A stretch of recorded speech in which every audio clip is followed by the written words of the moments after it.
కేంద్ర బడ్జెట్లో ఏపీకి ప్రత్యేక సాయం ప్రకటించారు. అమరావతి అభివృద్ధికి 15,000 కోట్ల రూపాయలు కేటాయించారు.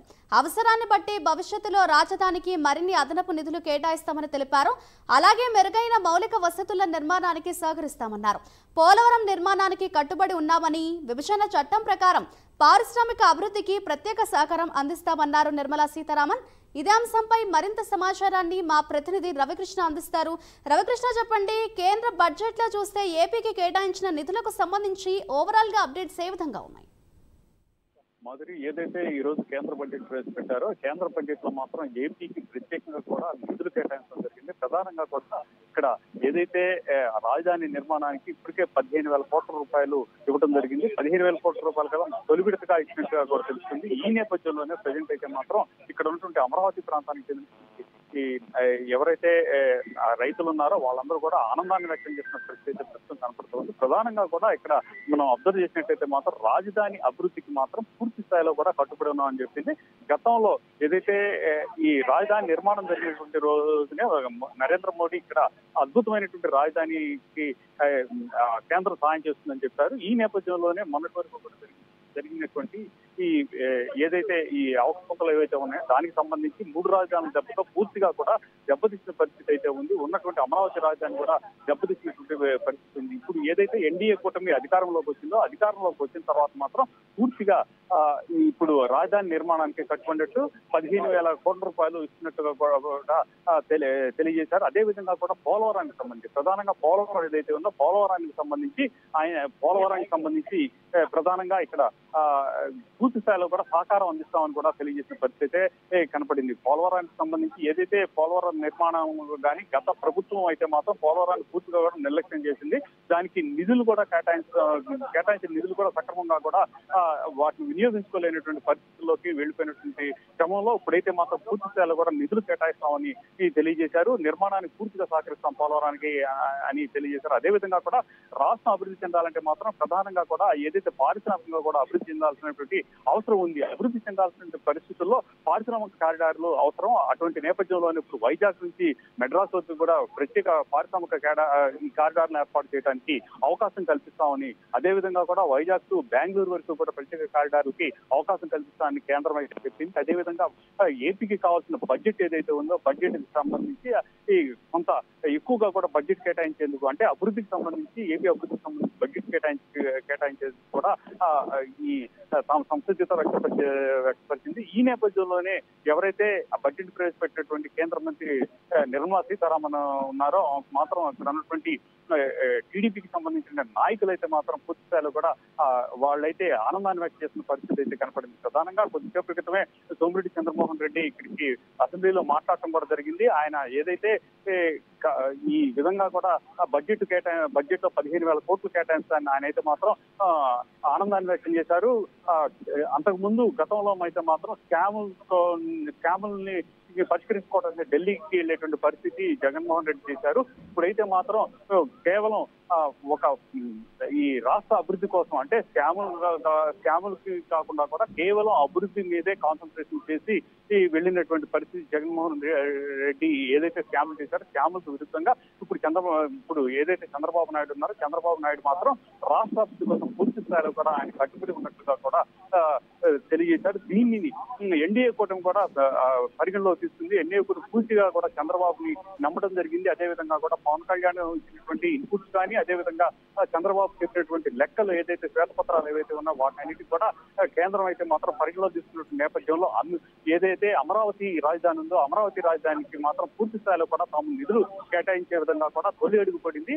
15,000 కోట్ల రూపాయలు మాత్రం పూర్తిగా కూడా ఇవ్వటమే కాకుండా ఇంకా తొలి విడతగానే ఇవి అందించినట్టు తెలియజేశారు. అలాగే మిగతాది కూడా రాజధాని నిర్మాణం కంప్లీట్ అయ్యేంత వరకు కూడా పూర్తి స్థాయిలో సాయం అందిస్తామన్నారు. అలాగే పోలవరానికి సంబంధించి నిర్మాణానికి కూడా వేగవంతం చేసుకునేందుకు నిధులు కూడా కేటాయిస్తామని చెప్పినటువంటి నేపథ్యంలో పారిశ్రామిక కారిడార్లకు కూడా అవకాశం కల్పిస్తున్నటువంటి పరిస్థితి. అలాగే ఏదైతే వైజాగ్ కు సంబంధించి, అంటే ప్రధానంగా కూడా దక్షిణ ఆంధ్రప్రదేశ్ కు సంబంధించి ఇక్కడ ఉన్నటువంటి వైజాగ్ పరిసర ప్రాంతాల్లో ఉన్నటువంటి ఏవైతే అక్కడ వెనుకబడిన ప్రాంతాలుగా ఉన్నటువంటి ఉన్నటువంటి శ్రీకాకుళం, విజయనగరం, విశాఖపట్నం ప్రాంతంలో ప్రత్యేక ప్యాకేజీ కూడా ఇచ్చేందుకు కూడా ప్రభుత్వం అయితే, కేంద్ర ప్రభుత్వం అయితే సంసిద్ధత వ్యక్తపరిచినటువంటి పరిస్థితుల్లో మాత్రం పూర్తి స్థాయిలో కూడా కేంద్రం ఇస్తున్నటువంటి నిధులు ఈ విధంగా కూడా ఏపీకి ఇవ్వడానికి మాత్రం చాలా ఆనందాన్ని వ్యక్తం చేసిన పరిస్థితి ప్రస్తుతం కనపడుతుంది. Madhuri.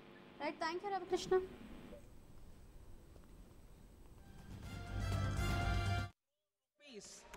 Andhra Pradesh Reorganization Act. Our government has made concerted efforts to fulfill the commitments in Andhra Pradesh Reorganization Act.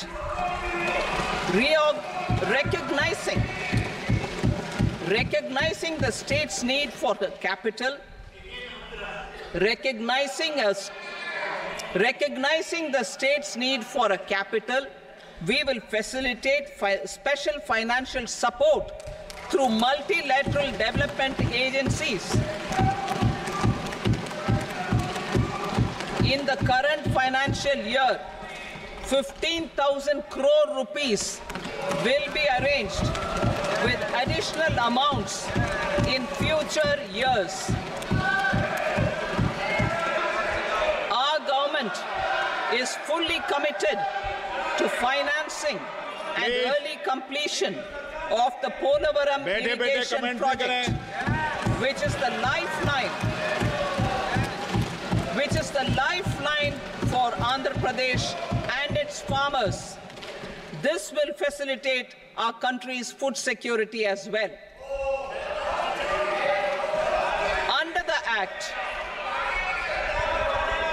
the Andhra Pradesh Reorganization Act, for promoting industrial development, funds will be provided for essential infrastructure such as water, power, railways, and roads.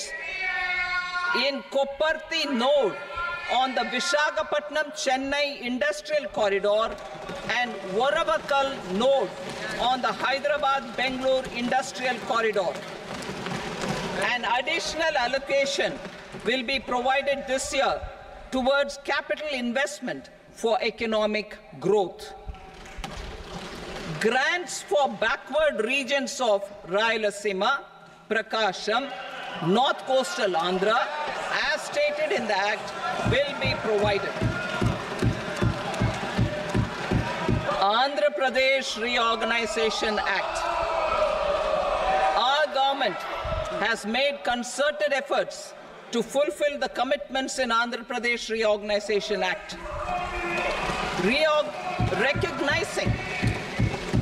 Recognizing the state's need for the capital, recognizing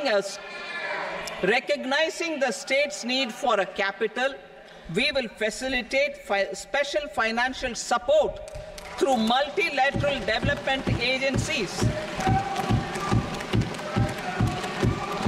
In the current financial year, 15,000 crore rupees will be arranged with additional amounts in future years.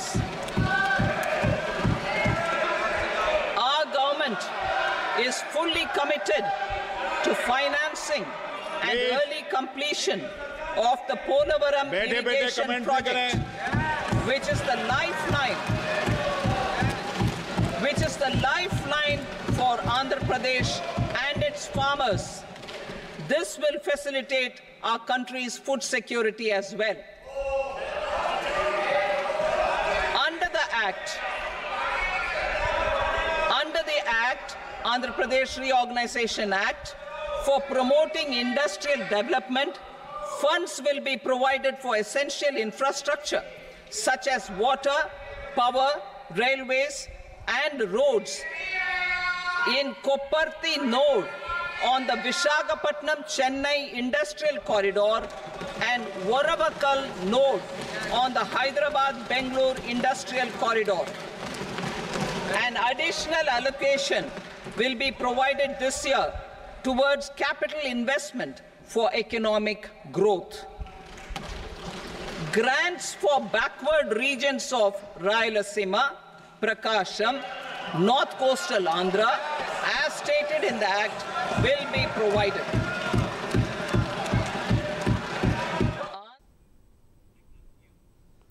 ఇక ఇక కొత్త ట్యాక్స్ల విధానంలో పన్ను స్లాబులు మార్చారు. 3 లక్షల నుంచి 7 లక్షల వరకు 5%, 7 లక్షల నుంచి 10 లక్షల వరకు 10% విధించారు. 10 లక్షల నుండి 12 లక్షల వరకు 15% పన్ను విధించారు. 15 లక్షలకు మించి ఆదాయంపై 30% పన్ను విధించారు. కొత్త పన్ను విధానం కింద స్టాండర్డ్ డిడక్షన్ 75,000కు పెంచారు.